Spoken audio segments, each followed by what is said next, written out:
Alex, I feel that I'm being sucked into the void, to the Hearthstone void. Oh, are you? You that particular affliction has struck you, eh? Well, it's too early to say, but signs point to bad things on the horizon. The Blizzard just released 2 days ago Hearthstone for the iPad, and I played that while we watched some television last night. And then my wife was like, "Hey, let's go to bed," and I was like, "Hey, how about you go to bed?" And Yeah. I'm gonna sit here and keep playing Hearthstone and drain my iPad battery. That sounds a lot like me when I was super into Civ 5, where I had my girlfriend walk in at like 1 in the morning. It's like, why are you not asleep? Go to bed now. I have not played any Hearthstone whatsoever. In fact, my only experience with Hearthstone is following Phil Kohler on Twitter and watching him tweet about Hearthstone pretty much nonstop. It Tell seems me more like about Hearthstone. people who play Hearthstone play a lot of Hearthstone. It is Yeah, not a game that you're like, well, hold on, let me just let me just dip into a little Hearthstone. It's like, no, let me bathe in a lot of Hearthstone. yeah. I don't play card games. I got nothing against them. I just don't have a history with them. Max Temkin keeps yelling at me about that because in the office there are like 150 different card games and board Right. games. Like, no joke. There is a whole wall of card and board games that I don't know anything about any of them. But so many people had said so many good things about Hearthstone, and it's out on iPad, and it doesn't cost you a dime. I know there are, purchases you can make to get cards, and I'm not sure of the whole mechanisms of the purchasing angle of Hearthstone, but at least like the 3 hours I have played, you don't need to worry about purchasing anything yet, and instead it's Okay. just coming to grips with a pretty simple card game that seems to have a lot of depth to it. Okay, so it is would you say it's relatively easy to get into? Because that has always been my barrier when it comes to card type games like this. Like this is what kept me from ever getting into Magic the Gathering is that it just never made any goddamn sense to me. You know what I mean? The terminology is terrifying. Okay. I think that is always with card games, especially fantasy bent card games, is just figuring out, wrapping your head around exactly what everyone is talking about is like incredibly difficult, or at least seems incredibly difficult from the outside. So it's sort of like, well, I'll just go play this platformer. I know how to hit A and jump, Right. however they've mixed that up. But Blizzard has done a tremendous job of easing you into Hearthstone in the easiest way possible. Like, even just like simple things like in the middle of a match, I can only speak to the iPad version. I assume it works pretty similarly with a mouse, but any card on the board, whether it's one you're playing or one that the other your opponent has out and is playing, finger on it, and then it comes up with a full description of how everything works. Mm, And over on the left-hand side of the board are all the cards that have been played and what their actions did on the board. So if all of a sudden you're like, wait, I don't like, why did all of my guys just die? You can go right. back and you can essentially see exactly what's happened on the board in the last couple of turns. So, and they have a good tutorial that runs you through. It's I don't play these games, and I was up and running in about 30 minutes. Goddamn Blizzard. I mean, to be fair, World of Warcraft was the first MMO I ever really played. I'd always found those things super intimidating, and they found a way to make that accessible to me. If they had found a way to make card games accessible to me, this might just be the end of me. Yeah, some folks talking in the chat about how it's an extremely accessible game that on the high end, at least according to the couple people I saw, relies a little too much on randomization. Mm, I'm not, the game, you can purchase card packs or you can earn card packs through leveling up the different classes, either through single player AI practice modes or through playing against random opponents. So as your character levels up, you'll earn different abilities for them that are specific to that class. But then if you accomplish certain tasks, such as defeat 3 enemies or deal 100 damage over the course of 10 matches, then you earn gold, and the gold can then be used to purchase, packs, just like with Magic the Gathering or anything, that you don't know exactly what you're getting. You're just right. opening a card pack. And I have to say, on the iPad version, they make the opening of a digital card pack way more satisfying than it should be. Like, Does it have like the little crinkle? Does it make the sound of you opening it up? Do not the cards quite. just come? Not quite that. It's Okay. more like, so you've got the screen, you've got the card pack on your left, and it's not like, crinkly and aluminum and things like that, but you kind of drag over these wooden cards, and then they kind of open up in this really kind of beautiful, spectacular fashion, and then you tap every single one of them for them to flip, and then you get to read the descriptions. I don't know. There's just something about actually tapping each one of them and then seeing what you got that it's not quite opening up the bag of it like I used to do with Pokemon trading cards, or back when I was collecting NBA cards because it was at the height of Michael Jordan. But it seems like they get about as close as you can get with opening a virtual card pack. Yeah. I'm trying to think, like, what cards did I used to collect when I was a kid? I had a baseball card run for a number of years when I was actually watching baseball as a kid. I used to have an absolutely disgusting number of Marvel Comics character cards and stuff like that, like X-Men and all the Marvel hero stuff. I have no idea what happened to those. I think I might have sold them to some kid for not very much money, just because I felt embarrassed that I'd even spent as much money on that shit as I did over the years. Yeah, I collected Pokemon cards and I collected Magic cards, but I never learned Magic. Yeah. But everyone was buying these Magic cards. Like, this is at the height of, obviously Magic is still popular, but we're talking in like the mid late '90s when Magic like really caught on in the mainstream, where like in some ways it was cool to buy Magic cards, but I was mostly just buying them so then I could look in the rarity books and see if I could sell them. And I had one card that was worth like $15, but then there was the problem of, how do I sell this card? Yeah, that's a fair point. Yeah, I don't know. Hearthstone is one of those games that I keep seeing people talk about. I've thought about it. I still don't know if I would get into it. I mean, the simplicity certainly sounds like it would, it would help a lot, at least as far as my usual barrier to entry with those kinds of games. And I just, is it fun? Like, is it fun for like a longer period of time? Like, well, I've played 3 hours, so okay. I guess I can't, I can't speak to what happens beyond, let's say, 20 hours. But it is really fun, like right off the bat, and the matchmaking is done really well. I think that's probably, when I think about the times that I've scared myself off from ever participating in games like this, is finding people that aren't just going to decimate me, right? Like, how are you supposed to play against people who are on your level, or people who aren't just playing terribly just so you can learn how to play? And that's the beauty of online matchmaking with potentially hundreds of thousands of players, is that they can look at what your deck is, what your win-loss ratio is, and what your the class that you play, and then find someone who is appropriate. And so far, of the, I think, 7 to 10 matches I've played, and I think I've won 4 of them, they've matched me up very well. So I'm kind of splitting my wins and my losses, and that feels about right, given that I just started playing. But I've had at least 2 matches go down to the wire where you start out with 30 health, and it's gotten down to 3 and 4 health for each main character. Like, the way the game is set up is that you have sort of your main class, like a mage, druid, a warrior. Warrior might not even be one of them, but I don't know, stuff like that. You've got, I think, 9 of them, and you start with 30 health, and the cards you're putting down are largely minions, which are just different little enemies, creatures that you're putting down in front of you, and they have their own attributes. Like, some of the more useful ones are taunt cards. So basically, when you have your minion creatures on the board, you can have them attack the other enemy's minions, or you can have them attack the main character themselves. And doesn't matter how many times you kill the minions, it's basically you need to take out the main character. So if you want to spend all your time just taking out the main opponent, then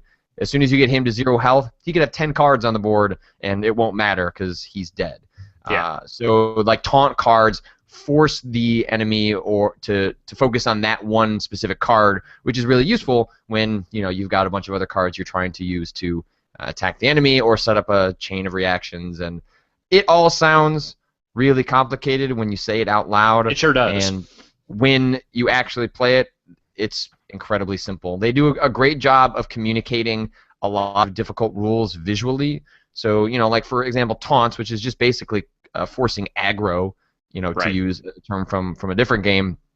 It's just nicely and visually communicated through like this like triangle that surrounds the enemy. So right up front, oh right, I need to take out these enemies before I can do anything else on the board. So it is one of those things that because the terminology sounds so dense that I don't blame anyone for being caught off guard. But as someone that has a high resistance to games like this, it's free, man. Like Yeah. you have an hour that you can figure out whether you like this or not, and I think it does its job pretty well. Okay. All right. Well, I'm going to put this on my iPad, and if I get super into it and it Hmm. robs me of the precious little time I have to dedicate to pay attention to other people that I already have, I'm going to blame you for this when my girlfriend inevitably tries to kill me. Well, that's the beauty of it being on the iPad. Now, so people were asking, well, why did you wait for the iPad version? And the reason is simple: is that I spend a lot of time on my computer, a Right. lot of time on my computer, Yeah. and some games I can hook up to my TV and I can transition to my couch, but that's not every game. Not every game makes sense on a big old TV. Some games make sense with a keyboard and mouse, and sitting on a couch with a keyboard and mouse doesn't exactly Right. work really well. So, as someone that works from home a lot of the time, and sometimes works out of the card's office, I like to get away from my computer as much as humanly possible because spending all day on the computer and then all night on the computer, that therein lies madness, my friend. And so while Hearthstone is available on the PC and Mac, and you can play it on your computer, the fact that I can have it on the iPad, which means I can go up and lay in bed, it means I can go up by the kitchen while my wife is making dinner, it means I can go lay on the couch while we're watching a television show. Like that's where I can fit in time with the game I'd like to play, but I just don't want to do it on the PC. Patrick, you are never going to get this sickly, pale power that I have going on if you do things like go to other rooms or go outside. That's never gonna. These bags under these eyes, Mhm. they don't develop if you go outside. You got to sit in one spot in front of one screen for as long as humanly possible to look this fucked up. I thought you were gonna say this good, but I just I'll let you walk. I'll let you describe that however way you want to, Alex. I'm nothing if not realistic. So that's what I played Okay. last night, and it's been like I had a dream about it. I don't know what that dream was, but I know that it involves cards, and it's bad, Alex. Like this Yeah. is the early days of me playing this game. It seems like this could go to some bad places. Well, I look forward to the next 27 episodes that all lead off with you talking about Hearthstone. It's going to be great. It's going to be fun Yeah. discussion while I sit I'll there and continue to not play it. I'll show you my cards. I'll hold up my iPad and I'll read you the descriptions. Your Hearthstones, Great. show me them. Mm. Mm. What'd you do this week? I played Trials Fusion a lot. I spent a lot of time playing Trials. Heard mixed things about this new one. I have mixed feelings about it. Okay. So here's the thing. I played a lot of Trials Fusion because at its core, at its heart, its soul, it is still a Trials game. And any version of Trials, anything where I get to drive the stupid little motorcycle over these stupid courses and wreck dudes and, do the stunts and what have you, that's fine by me. I'll play it. I'm a sucker for that stuff. That said, this is probably the least excited I have been playing a Trials game. I don't know exactly what it is. I've only unlocked, I don't know, like probably half of the story areas and stuff, and mostly just been kind of fucking around trying to get better medals on ones I've already played. But I think the magic has worn off a little bit with that game. Like, the track designs are cool. It's basically fun. It's basically Trials. But that's the thing, is that it still just kind of feels like more Trials. Like, there's that whole intro song that plays, which is...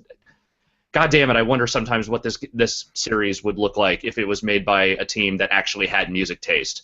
It's from like Sweden, right? I don't know, but it's like the songs in those games are always horrible, and I'm sorry, this Welcome to the Future song that plays at the beginning every time you boot up the game is horrendous. I don't care what anyone says, it's horrible. And it's also ironic because it's yelling, "Welcome to the future. Here's some more of this Trials game you've been playing since like the beginning of the Xbox 360. Like it's fine. It's more of what you've already played." And I don't know, for some reason it's just not hooking me quite the same way that the other games have. Like the track design seemed good. Like it looks better, I guess. I mean, it certainly doesn't look overly impressive for a game that's on the PS4 and Xbox One, but it's fine. But that's I mean, all it's it is. It Trials. just How seems much? How fine. much are they going to do to Trials? Right. Like Yeah. it's not exactly the height of technical expertise. It's always been a good looking game that just Yeah. looks slightly gooder. Well, it hasn't always, like the very first one, Trials HD is not a great looking game, but then again, it also only really takes place inside a warehouse, so that's there's limits to what you can do with that. Right. But yeah, it doesn't feel like they're expanding it in ways that are like overly interesting, and the track difficulty. Like I always hit a point. There's always a point in every Trials game where the track difficulty, like the constant bunny hopping and having to navigate obstacles, just becomes a little too much. And that's where I inevitably just sort of like hit the brakes. I'm like, I'm done. I feel like I've already gotten pretty close to that point with this one, and I've only been playing it for like 2 days. So Do you spend a I lot of don't time know. trying to do the medals and things like that, or you just Yeah, try I to mean, beat the levels? yeah, I'm trying to get like minimum silver medal on most. I'm trying to get the gold wherever I can. I'm going back. If I get a bronze, I just keep playing until I do better. Okay. And at this point, getting as far as I have, like I'm able to deal with the more complex obstacles, but I can feel that wall just like it. I'm almost there. I'm almost at that point where no more trials will be played by me.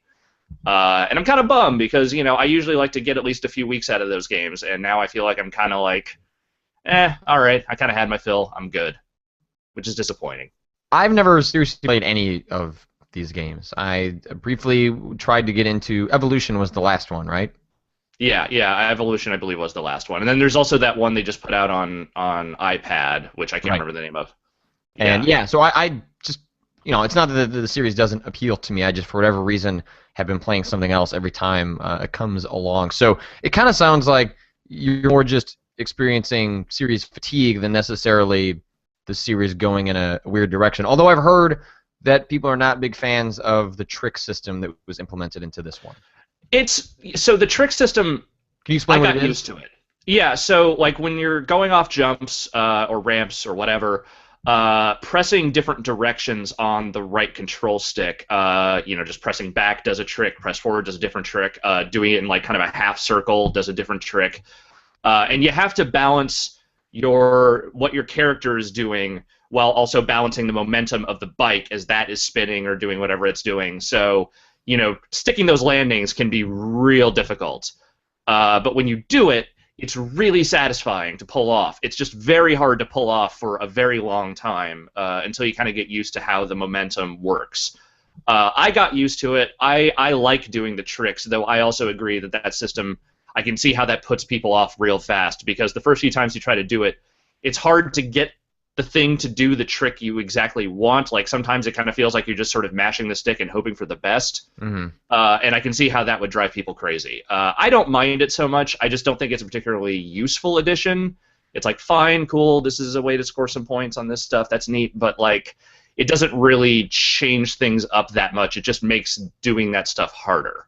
As an outside observer, sort of listening to how you describe how you feel about Fusion and how others have described how they feel about Fusion, it feels like that the trick system doesn't necessarily change the series in a way that is complementary to the parts that people already really enjoy about it, right? Like people enjoy the frustration and the anger and the thrill of excitement that comes from navigating these really difficult physics puzzles. And the trick system doesn't really touch on that part of it. It just, in some ways, maybe makes the base game a little more obtuse and weird and overcomplicated in ways that get away from the core of what Trials is. Yeah, I mean, at their core, these games are basically platformers on motorcycles, and the trick system feels like they tried to bolt a piece of an actual extreme sports game onto this existing platformer. Now, the trick is that the trick system doesn't come into play in every track. Like most tracks, you can, if you're just trying to get the times, you're just trying to get through the obstacle courses, you don't have to worry about doing tricks. Most of the times there are these specific courses where that's kind of cordoned off and you have to get scores in those. And that's fine. I think that was probably the best way to handle that, because if they're trying to make you do tricks during all of that stuff, it just would have gotten really monotonous really fast. Right. So again, I don't mind it because of the fact that a lot of that stuff is sort of off to the side or, relegated to specific tracks, while the rest of the time you're still just doing the basic platforming. But yeah, it doesn't really change the game in a way that, makes it feel particularly fresh. It just feels like, okay, well, this is a game where it's ostensibly an extreme sports thing, so let's just make you do some tricks because, I don't know, like it's just kind of there. Stop stealing my word. I don't think you invented the word. I'm pretty sure it was in the English language before you discovered I feel like Ryan invented that word, Yeah. and then we all stole it from him. I feel like people don't quite understand what it's like to work with the same people every single day in a capacity where you talk all the time. Yeah. Because that's how this stuff happens. That's how these words like gnaw in your brain, and then you suddenly find yourself saying them and not realizing you're saying them until someone finally points it out. It feels like you've been infected with a certain kind of language that no matter how hard you try to to cure that stuff, it never goes away. It's stuck in your brain forever. Yeah, someone coined, I've noticed this. I, for whatever reason, started using the term unpacking, and then you started using it too. Yeah. Let's unpack this, Patrick. Let's unpack Trials Fusion. Let's do this. See, exactly. Oh, God damn it. God damn it. So let's see. I don't know. I was thinking maybe I should finally play a Trials game, really play a Trials game, and maybe this is the one to do it, and I gotta ignore the trick system. It comes out on the PC next week, which would be a real easy way for me to at least try this new Trials game. But I don't know. It also seems like maybe I should go back and play Evolution, which did come out on the PC, but I've heard that PC port is garbage. Oh. Not made by Red Lynx. It was ported by someone else. Whereas I guess the PC version coming out next week is actually done in-house at Red Lynx. It's supposed to be competent.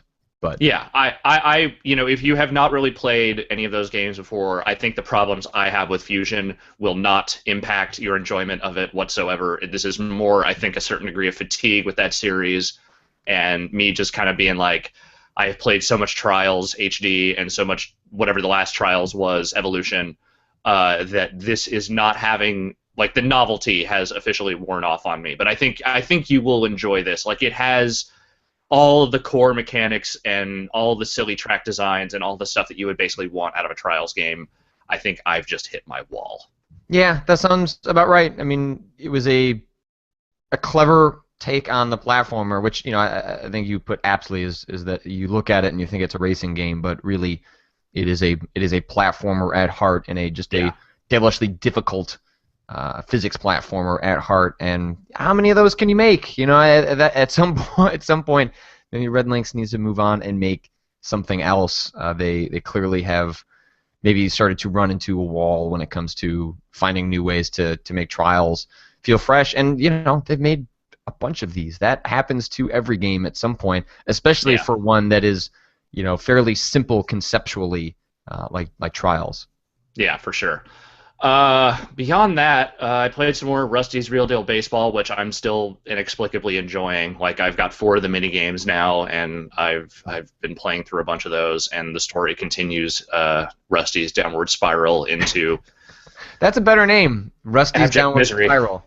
Into abject misery. Yeah, it won't sell. I don't think it'll sell with that name as well, but yeah, I don't know. That game's fun and weird in a lot of ways. I might write something about it eventually. We'll see. Once I get all the games unlocked, because I don't know. There's a weird allegory for Nintendo somewhere buried in that game. I just need to kind of figure out, unpack, if you will, what it is.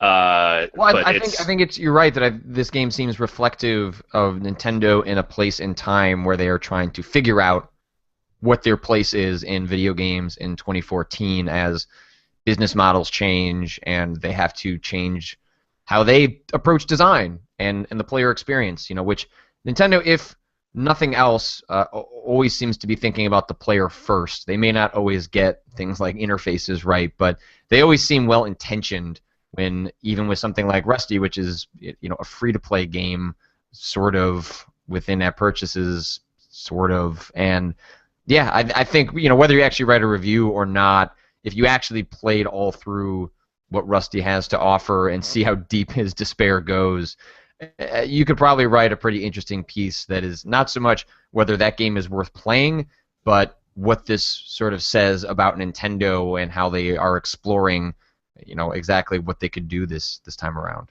Think of it this way. Think of Rusty as Nintendo management. Think of Rusty's wife as the Nintendo audience. Uh-huh. Think of his children as the developers that work at Nintendo that are just trying to get old Rusty back on his horse, and the game itself as like this weird exploration of Nintendo just realizing that their old ways have passed them by, and so now they're trying to update themselves with this sort of modern take on free to play, which is something they've never done before. It's like there's all these layers, man. There are layers to this. Time is a flat circle, even for I Nintendo. know. I don't know. Does that reference still work a month and a half later? Is that Close just in enough. everyone's head? Yeah, I mean, I think we're now at the point now where time is a flat circle is the sort of thing like radio DJs are yelling in the morning. So that's perfect for this. It's just an old enough reference that is the only way that is where it belongs. All right, that's fair. I would love to see something more on Old Rusty, even if it's just to learn more about how poorly things are going for him. It is I downloaded it. I just haven't checked it out yet. But and Nintendo sent over a code for the new Kirby game, which comes out soon. I don't know when I can talk about it, but I haven't played it yet, and I've not played. I probably haven't played a Kirby game since Epic Yarn. I didn't play the last one that came out on DS, but I played Epic Yarn, which, while I did enjoy, it was too easy, and about halfway through, I finished it, but are you getting angry? Are you getting angry on the other side of this? You see these eyes? Uh-huh. These are murder eyes. I'm not. I really liked it. The murder eyes. I enjoyed it. But it wasn't. There wasn't much to do in that game sometimes. It doesn't work when the camera stays on me. I know. I had to make some noise there just to get it to go over to my side. Damn you, Patrick. You play anything else this week? Well, I was going to do that FTL quick look, and then Brad just went ahead and did one, so I had been playing some of that. What? We are all really good at communicating with one another. Yeah, so I'm going to go ahead and report something anyway today. Maybe not a quick look, but you can just do a stream. Yeah, I'm just going to record another thing. Brad didn't show off the new ship or any of the new ships because I think he hadn't unlocked them yet. So I'm going to do a run with one of the new alien ships just to kind of show off some of that stuff. So I need to download that on iPad. I mean, I guess I can download it on the PC too. But in my pursuit of not getting away from my PC, it sounds like that game's pretty great on iPad too. It is. Is the quick look of the iPad version or is it of the PC version? How are they going to quick look iPad versions? They don't have the tech to do that. It's the iPad that literally has an HDMI connection. Does it? With an adapter, yeah. It's like 40. Yeah, what do I know? Fuck, I don't know, man. No, I'm pretty sure they showed the PC version. So I think that was what they went with. All right. Well, I need to check out that iPad version. I don't have any. I guess I do have flights coming up, but not till May. Aeroplanes. Yes. What else did I play this week? I played a little bit of Fract OSC. How is that? Next week. I don't know what I'm allowed to say about it. Okay. I didn't look at the embargo sheet or if there is an embargo sheet. There was something that came with the code, so I will keep mum on that, and I can probably talk about it on Monday because it'll be the day before it comes out. But Fract OSC comes out next week, the 22nd.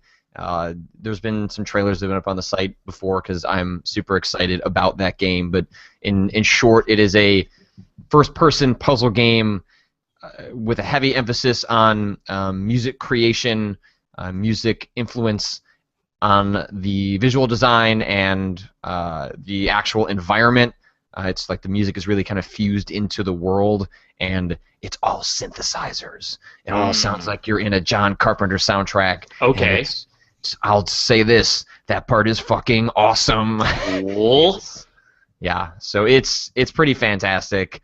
The music is wonderful, but I've only played like an hour, so I've only just started poking at it. I know Vinny was getting pretty deep into it, so when he's back in the office, he's gonna put something together for that game because that man knows how to make some music, so he can probably speak to that pretty well. Yeah, he's certainly better than I am. I mean, all I can do is play drums. I can't make actual music. That's not an instrument. That's just No. whacking on pans. That's an anger management therapy. That's not actual music.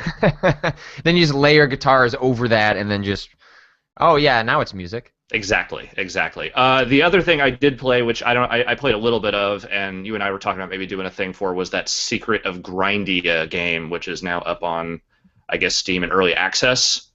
Yeah, I don't know if it's actually on Steam yet, but it's you can buy beta access through their website. I played like an hour of that. We should record a thing on that today because I think we will. It seems pretty fantastic, and it has online multiplayer, so it's something that you and I can do despite being in different regions. But there's a trailer on the site. Long story short, it is heavily inspired by old school, and by old school I mean SNES era multiplayer RPGs.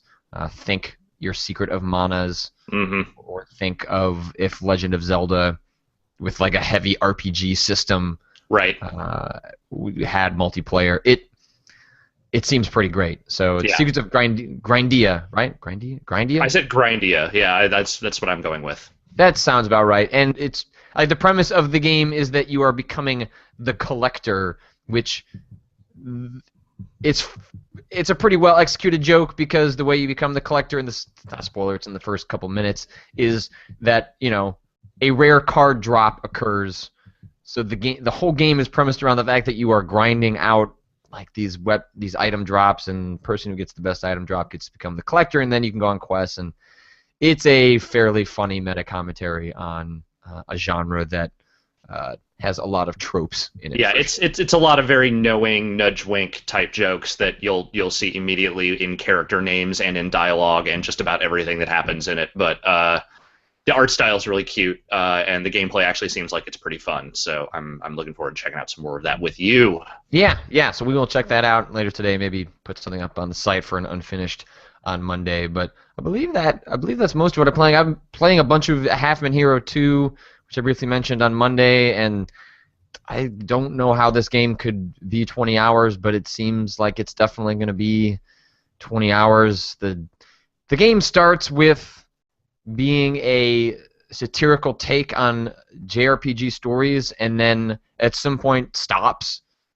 being a satirical take and is just a really generic Amnesia Generations JRPG story. It's not really funny anymore, and it's really bumming me out that they're really going to drag this out for as long as it seems like it's going to happen, because the core concept of the 30-second loop in which it accelerates a lot of the mechanics of a JRPG was really fun for a little while, like 6 hours, and now we're going to get into 3 times long of that, and I'm probably going to finish it because I have a bad habit of not stopping games I start, but I had made the mistake of pulling up the achievements list and going, oh no, I've only finished 2 chapters. There appears this keeps going.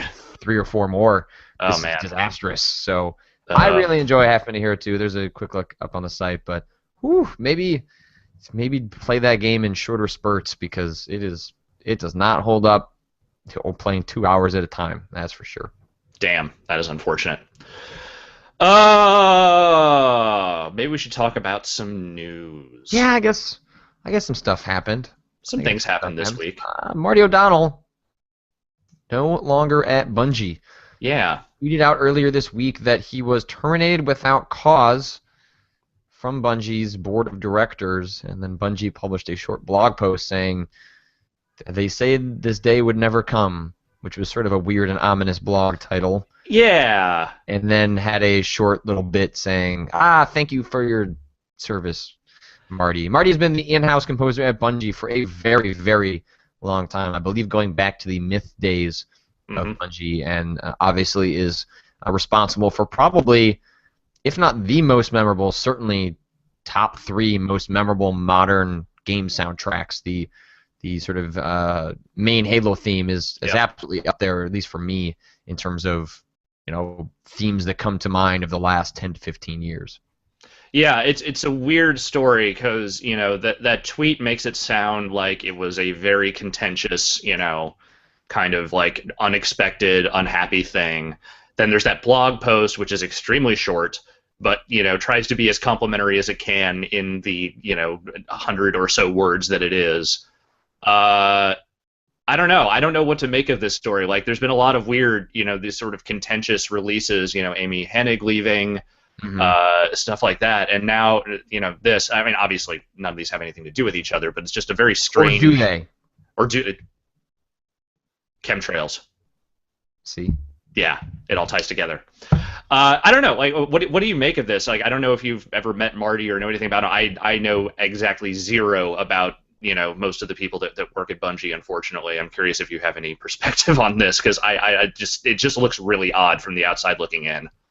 I've I met him years and years ago, back when like when I first lived in the Chicagoland area before I moved out to San Francisco, and I did a segment for the One Up show while I was still in college, and he had come out for, I think, not Video Games Live, but the other one where they travel around with composers and do orchestral soundtracks with an actual orchestra to audiences. So he was in town, and I interviewed him, and he seemed exceptionally nice. And I've heard nothing but the nicest things about him from folks who have worked with him. But he'd worked there for a long, long time, and you can't work at places forever. Whether it's the language that was used here with Marty, the terminated without cause, sure sounds awfully nasty, especially contrasted against a blog post that fails to acknowledge any of that. I Right. don't expect them to break down the legalese that might be involved in sort Without of. cause is just like a legal term, though. Like Yes. that's just a thing that they have to say as part of like legal, like explaining that there wasn't like a specific firing reason. Right, but it sounds awfully Yeah. ominous, and it Yeah. could be. There could have been frustrations behind the scenes that we are not aware of that will never quite come to light. But it's he did some great stuff with Bungie. On that level, it is sad to see him go.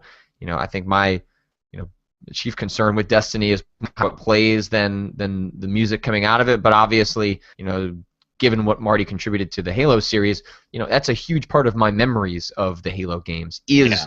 that the soundtracks were so great, because I think most video game soundtracks are pretty terrible, or at least not memorable in the ways that Halo was. I mean, Halo was great because every time you got into a battle, you hear like da na na na da na na na, like it was tied into the gameplay. Like it wasn't just music layered over the experience; it was part of the experience, which is a testament to how Bungie and their sound designers implemented what Marty created. But the way the sound worked in Halo was just something else. It wasn't just that it was a memorable soundtrack; it's that it was tied to my memories of playing the game. And I'm curious to see how that plays out in Destiny. But yeah, I mean, it's given that he hasn't made a bad soundtrack yet, it's hard to look at this as a positive without knowing the full story. Yeah. Well, we'll see how that, pans out when we hear what Destiny's music sounds like. For all I know, maybe he just decided to get a bunch of klezmers together and fucking, make a Oompa Loompa soundtrack to that game, which that would be a good reason to fire someone if that happened. Oompa Loompa soundtrack. Chris Tilton in the chat, who is a composer himself, mentions that some other top people have left. What was it, Joe Staten? Yeah. Left Bungie as well. So maybe they're, as he points out, maybe it's just sort of a changing of the guard time at Bungie. Yeah. Folks have been there for as long as that studio has been around. I actually think Marty might have been around there since the Chicago days when Bungie was back in the Midwest making Myth and Marathon, and just like Naughty Dog, maybe it's just time for people to move on to other things. Younger folks are hungry and they want control, and sometimes that ends up requiring folks to leave in the process. So again, it's tough because we'll never quite know the full story, or at least maybe it won't be a while till we have a better insight into exactly how this played out. But yeah, it could be exactly what the studio needs. It could be some horrible, horrible thing where a big fight ensued. But now I'm curious to see what happens with like the Paul McCartney collaboration that he Yeah. had going on? Are those things finished? Is he going to come in and do contract work to get that stuff done? Like, I don't know. It's interesting, but I don't know. I'm. How do you even feel about Destiny at this point? I don't know how to feel about Destiny because I've never That's where actually I'm too. yeah, I've never been able to sit down and play it. They haven't afforded a ton of opportunities to do that thus far. I imagine E3 is where they will really get their push to get people to try the thing. But I mean, on paper it sounds great, and I mean the videos they've shown look interesting. I guess it's just it still feels like a weird X factor at this point. It doesn't feel like they've really gone as far as they could to get all the information out there about this game, ahead of time, especially considering it's a new franchise, admittedly from a tested studio that, people respect and recognize, but it does feel like they've been kind of holding back on that game for a while, and I'm sort of hoping that rectifies itself soon because that game's coming out this year, right? September. Yeah, so Yeah, they kind of I always felt like they haven't really communicated what that game is. I can't tell. I could describe it to you, but it would yeah. mostly just be listing off their own description. Maybe it's something that will make a lot more sense when the beta goes live. That's supposed to happen, ahead of the game's release. So sometime in the next couple of months, we should, have a better sense of exactly what's going on with Destiny. It's Bungie, so they're a studio that, is in a pedigree where they get the benefit of the doubt. But I can't say if it wasn't Bungie making it that I'd be all that excited about it right now. Yeah, fair enough. I don't want to dwell on this very long. I just want to acknowledge that they exist, and then we can move on from it. Right, yeah, Disney Infinity is adding Marvel characters. Yeah, that's exactly what I was talking about. Actually, so I guess that Disney report that went up on some fan site, and they had to say, this information is incorrect. You will learn more about the future of Destiny on April 30th. Oh God, please don't kill us. So, maybe Marvel is coming to Disney? You were talking about NPD numbers. I was talking about NPD numbers. I, again, don't want to dwell on this at all. We'll just say the Xbox One has shipped 5 million units into stores. The PS4 has sold through 7 million units. Titanfall was the #1 game last month. Infamous, South Park, Call of Duty, Dark Souls 2 round out the top 5 below that. That is it. That is my NPD commentary. I have nothing else to say. It seems like games are doing pretty good. Video games sold more video games. Hooray! You know what? Games. That's a really good top 5. Those are some good video games. There are some good video games on there. People chose well in the month of March. The reason you and I are acting, dismissive of this is not that numbers aren't important, not that sales aren't important, but that I really just have zero interest in getting tied up in the combative rhetoric about who's winning month to month. It's just not that interesting. Month to month in the first 6 months of a console life cycle tells us very little and gets us to quickly forget that things like PS3 stumbled out of the gate and then went on to sell just fine over the course of its history. Not to say that's what'll happen with Xbox One. It could all be a fiery car wreck, but it's just none of this tells us anything except to be a snapshot of where we are very early in a several-year life cycle. And if anything, I think it's exciting to watch one company struggle, not because I'm some sort of, I need some sort of validation of the fact that I bought a PS4 last fall, but because it makes that other company hungrier. That means we all get better games, better deals, cheaper prices when things are more competitive. So if anything, I want this stuff to be closer. I want them to be neck and neck as much as possible because that benefits you guys, that benefits me,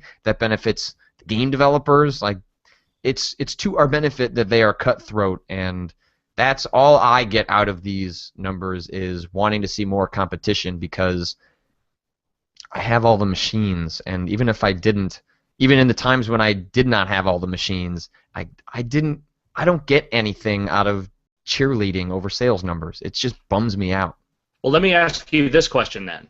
Did you get anything out of that Ars Technica article that came out this week about all the Steam user data about usage and what what percentage of games are actually being bought and then never played and all that stuff? Did you get a chance to look at that?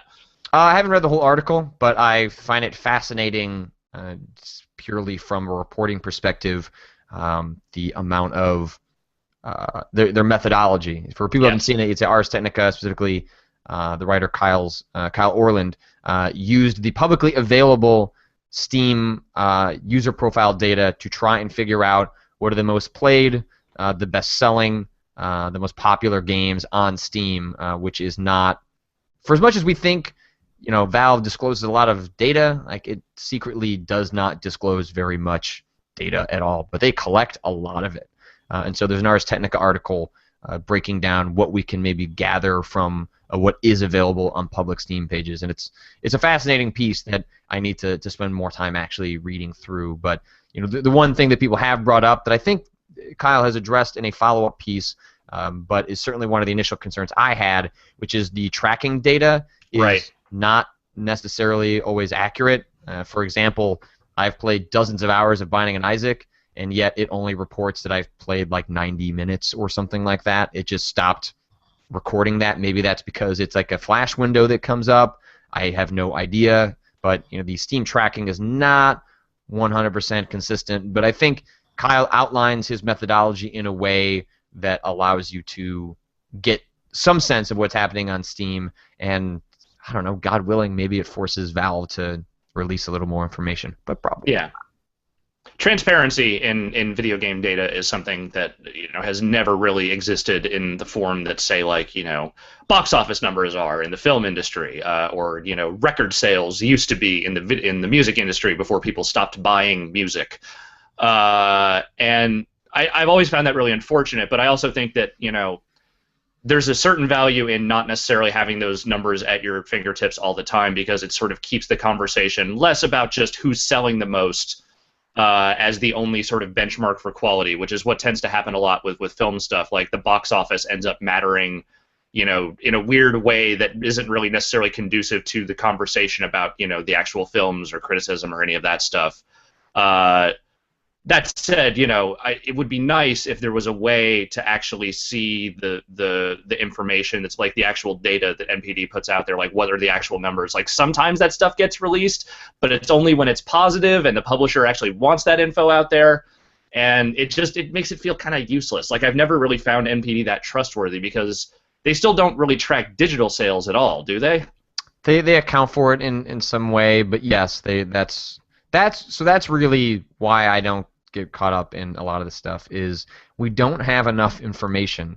NPD releases fewer and fewer bits of data every single year because the publishers have wrestled that control away from NPD. Steam releases precious little data about PC sales, and what this allows video game companies to do, and Valve is culpable in this as well, is paint their own narratives.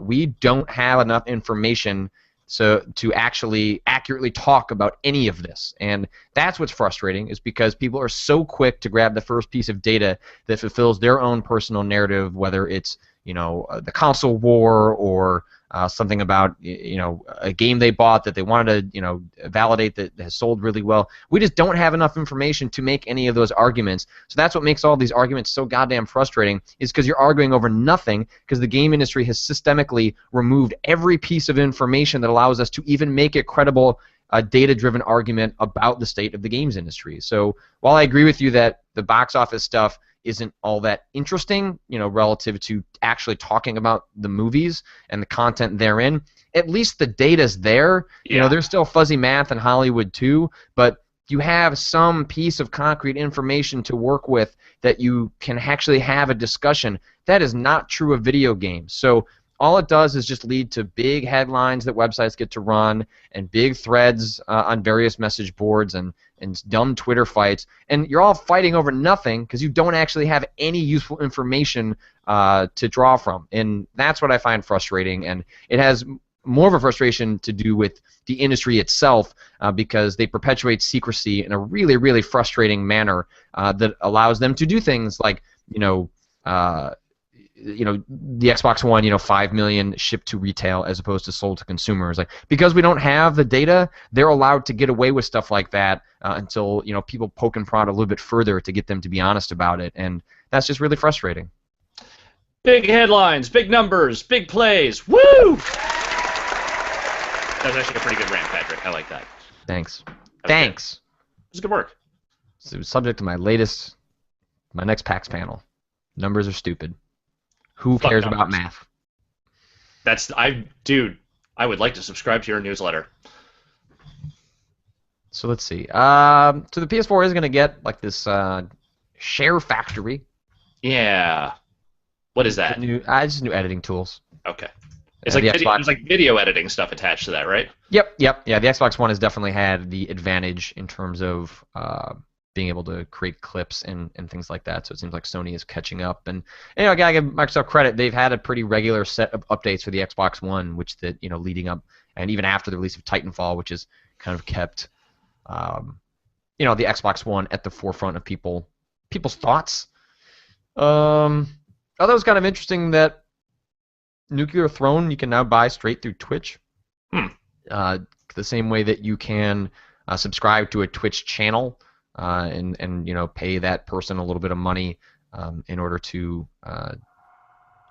watch their channel more. I forget what actually subscribing gets you. I think maybe you can access the archives or something like that. But either way, now when people are streaming Nuclear Throne, you can just hit a button and then purchase Nuclear Throne through Twitch, which I think is really smart and really cool. And if you're just kind of cruising through different streams and you see something interesting and you suddenly get the impulse to, man, I really want to play this game, having a button there that allows you to do that, that seems like a really cool use of that service.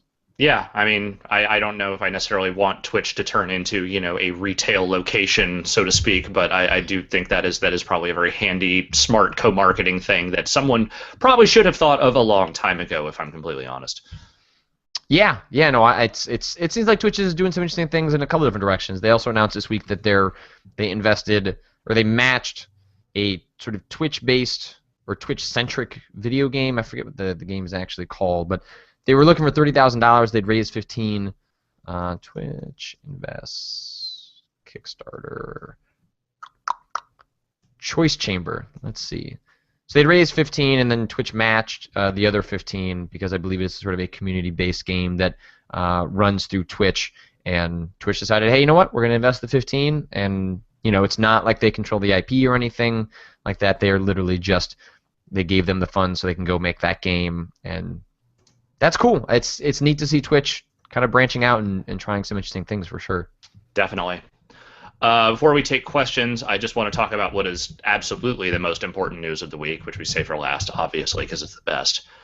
Snoop Dogg has provided voice work for Call of Duty Ghosts multiplayer matches. You can buy a voice pack that will have Snoop Dogg's voice narrate everything that's going on in your Call of Duty Ghosts matches. Patrick, on a scale of super excited to this is the best thing ever, how excited are you for this? Can we go back to talking about MPD numbers? No! You have to talk about Snoop Dogg now. No, I don't have to do anything. Okay, well, here, let me reframe the question. If you could pay to have anyone narrate your Call of Duty Ghosts matches, whose voice would you pay for? Sterling Archer. Oh, you just want H. John Benjamin narrating? Yeah, but as Archer. Yeah. I think that would be good. He just yells danger zone every time like an explosion happens? Yeah. Okay. All right. What about you? Well, I was going to say Orson Welles, but he's dead. So... Okay. I'm going to go with my second choice, which is Rick Moranis. I don't know. That was the first name that came into my mind. I wasn't really thinking that whole bit through, and I'm completely honest with you. So you throw the bit at me, but then I throw the bit back at you, and it's like, oh no, why don't I come up with something on the spot? Yeah, I don't know. Look, man, I don't know. Charles Dance from Game of Thrones. That would be a good one. Who's it's that? Real nasty. He's Tywin Lannister. He's the yeah. Yeah. Okay. Yeah. Different Game of Thrones characters would be. I could be down for that. Just a Game of Thrones pack. Yeah. Let's see. All right, let's get to some questions. 'Cause I don't think there's any other. There's a new Blood Rain game coming from Arc System Works. Okay, interesting. Yeah, why not? I didn't play that Way Forward game. I heard it was not that great. Mm. Mm, Matt87, with the booming interest in indie games, is it more beneficial for a new developer to build his own indie game rather than try to work for an established company? That's that is a supremely broad question. Yeah. That is very particular to an individual situation. I believe there's more opportunity than ever before to go independent. There are more support systems and distribution networks than ever before. So if you want to go independent, it has never been easier. But I'd also argue it's also never been harder to succeed because there's much more noise. Getting on Steam is no longer a guarantee of financial success. So just publishing your game it's kind of like in games writing and stuff like that. It's much easier to get into that these days. You can get a blog anywhere or have a public platform on Twitter, but getting noticed, getting heard, getting paid to do it, that's probably harder than it's ever been. And I'd say the same probably applies to game development. Yeah, I mean, I think the idea is that whether or not you're trying to get a real studio job or if you're trying to form your own thing, making your own game, just making stuff on your own is never a bad thing, because even if you do decide I want to go work for a real, like a major studio and not just, create my own independent company, that's stuff you can use in your resume. Like, look, I built this thing, I made this, even if you're not making tons of money off your independent projects, that's stuff that you can use down the road to further yourself regardless. So, I mean, there's always value in going out and creating things on your own, but situationally, I mean, it like you said, it's an incredibly broad question, and it could mean a million different things for a million different people. DW asks, have you gone through the comments and you and Zoe's panel? Oh, I didn't read the rest of this. I thought he just said, have you gone through the comments about the panel I did with Zoe Quinn of Depression Quest at PAX, which the archive went up yesterday. And the comments on the site, though, partially moderated, just like anything else, like surprisingly constructive. I think people have been very thoughtful in talking about what Zoe and I presented, both whether they agreed with us or had some problems with some of our arguments. Actually, a lot of really interesting conversations happening in that comment section. But when I started DW's question, I did not read the end of it, which said, have you read the comments over on Reddit? Definitely not. I have not read the comments over on Reddit. So I can't say anything about them, but I'm sure they are fascinating. Yeah, I bet they're a lot of fun. I don't know. I don't like to pigeonhole the Reddit community because I don't want to paint with too broad of a brush. Yeah. I look at Reddit every single day. They're a great source of funny images, and actually, like the game section, I got really disappointed that they swapped. So like images are basically the most popular thing to be posted on Reddit. Sure. So the game section, I guess like /games or /g. I'm not super up on the construction of Reddit, but anyway, the first games page used to be articles, but then they swapped that to just funny game images and funny game memes. But if you go to the actual ranked game article links, which for Reddit's game section, it's actually really good, and I find a lot of good conversations happen there. Yep. I think maybe partially because it's a smaller community, whereas a lot of the traffic is focused on the image section. But anyway, that's my long way of saying what you were also saying, which is that I don't want to just say Reddit, because that's too dismissive of what is a very large community. Yeah. I mean, you don't want to lump in the angry people in one section of Reddit with the kind-hearted folks that say are shitting advice. Exactly. That's not a thing you want to do. So. Blue Torch TV asks, do you have any guest hosts lined up for Scoops and the Wolf? Yes, we are going to get back on the guest train. I have been bad about that since we sort of ran out of guests earlier in the year. Rami of Lambier should be with us on Monday. Cool. He has said that he should be available then, so hopefully he is with us. We'll double check that today to make sure that happens. But yes, I have reached out to some folks, and we're going to get back to having people on Monday again. So if you have any suggestions, feel free. Don't mention them in the chat, because the chat doesn't live forever. I won't see it, but if you send me a private message, I can definitely consider that for the future. Yeah. Let's see. Let's do one more question.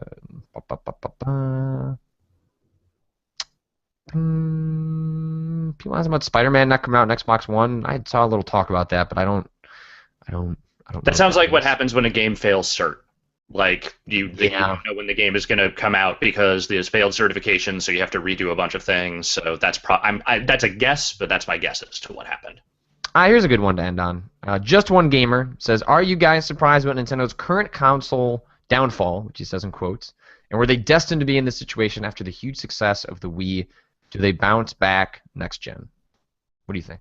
I don't know. I mean, aren't they already in next gen technically? Isn't that what's I guess happening the now? one after 3DS and Wii U is what he Is means. there going to be another one after 3DS? I mean, I guess yeah, they're doing that other thing that is supposed to be a little bit more vitality focused. Like I don't remember exactly what the deal was, but I don't know. I mean, we've talked at length about this stuff before about the Wii U struggles, the current state of the 3DS, what's going on with Nintendo.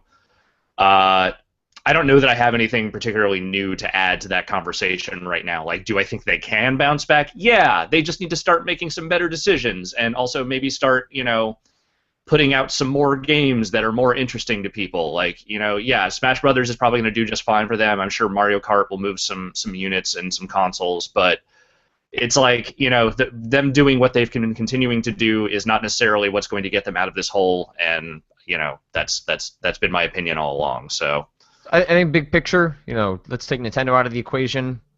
The video game industry it is fickle and it is cyclical. And as soon as you rise, you are going to fall very quickly. And that has been proven out generation after generation, that it is very uncommon for a hardware manufacturer to be dominant one cycle and then be dominant the cycle after that. Nintendo yeah, pulled that off, Sony pulled that off, but nothing lasts forever.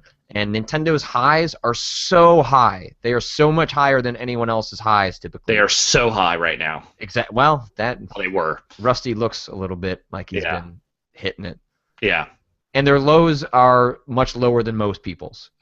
So that's just kind of how Nintendo has worked. It's kind of how the video game industry works. They throw out oddball ideas, and when they connect, they really go the distance. But when they don't, you have situations like we're looking at now, where they're sort of brute forcing it with just tons of software on the 3DS, and they just can't quite give that same sort of attention to the Wii U. So I think it is this applies to Nintendo more so because they've been here before, but that's also I think I'm with you, Alex, that they have been here before, and yeah.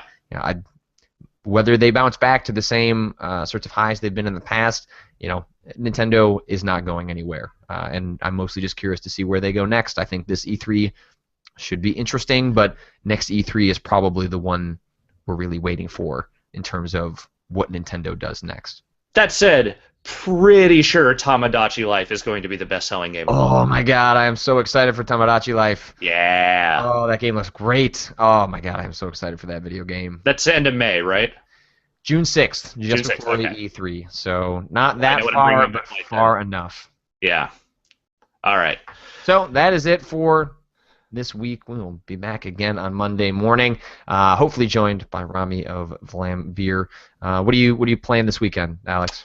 Let's see. I am going to probably inevitably play some more Trials, even though I feel like I'm almost done with it at this point. Continue on my Rusty's Real Deal baseball adventure, and then I think I might actually start trying to play some Age of Wonders 3. I bought that on a whim after hearing a bunch of people say some really nice things about it, and I kind of want to check it out, so I'm going to do that.